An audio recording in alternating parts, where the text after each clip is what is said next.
บักเบย มาเกี่ยว เซียวที่นี่ยังเลยวะ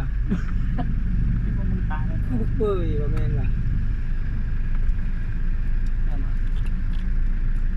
เบยว่ะโอ้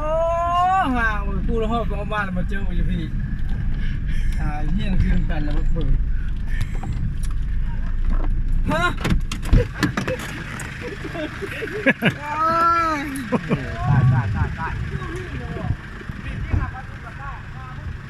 ตายโอ้ได้กูละว่าอยู่นั่นมาเรียกเลยนะรอลงทางว่าจะไปอันนั้น ถูกต้อง ไม่ฟ้องเดี๋ยวพอดีมาตรงนี้มาเรียกมาเป่าอันนี้โทรศัพท์นะฮะ ก็ถามว่าผมสั่งกับคุณอยู่หนูเหรอ อยู่นี่ ต้องเล็กนี่สั่งครับวะ เพื่อนถามว่าถามอะไรล่ะนะ